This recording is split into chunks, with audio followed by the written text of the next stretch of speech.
Nik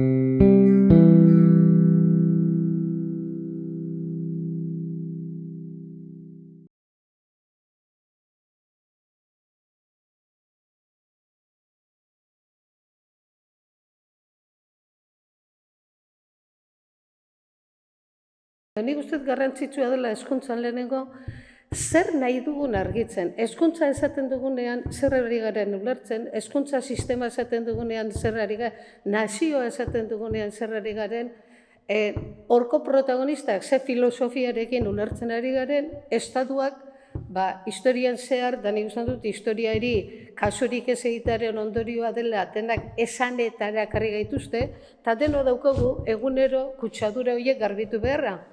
Eta ez dugu horretaz hitz egiten, besteak konpondu behar dutena saritzen gara, ez? Eta gu nor sentitzen bagara, geuk zer irtenbide eman nahi diogun, eta zertan bustitzen garen ikusi behar dugu.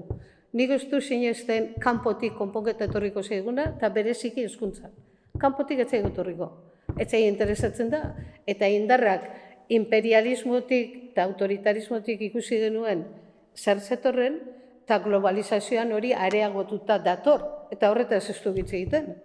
Orduan, identitatea ezabatzea da globalizazioaren oinarrizko ezaugarrietako bat. Eta gu ari gara alderdi politikoei begiratzen guri konpontzeko, gainea geure egituretan erabakimenik ez daukatenetan, nik uste gauze horietaz jabetzen ez bagara, problemataz bakarrik, egiten ditugun, danok egiten ditugun hankasartzetaz bakarrik hitz egiteak hasteko ez digula honik egiten. Edo zer proiektutan, da nik uste asko kritikatzen ditugu enpresak, baina enpresa mundutik antolaketarako asko ikasi beharra ere badaukagu. Eta da, lehenengo zer nahi dugun argiuki? Entzuten duzuzuk zer nahi dugun? Ikastolen sorrera da, konkista ondoren gertatutakoa, baina konkistar arte, 17. mendera arte, hezkuntza geure eskutik euskalduna genuen. Familiak 17. mendera arte, Europa osoan, Eliza Katolikoaren esku hezkuntzan zegoela, guk Navarraldeko historialarien bitartez jakin dugu, nola euskal familiak hezkuntzara ematen zuten, maisua prestatu, maistra prestatu, neskamutilentzako hezkuntza prestatzen zen, eta geure eskutik eramaten genuen. Atzo goizeaz ari gara, ordura arte, eta gizakiaren sorrera oin dela 15 milioi urtetatik da, hortik begira noiz arte, 17. mendera arte, herria konpondu da aldugu moduan, ez?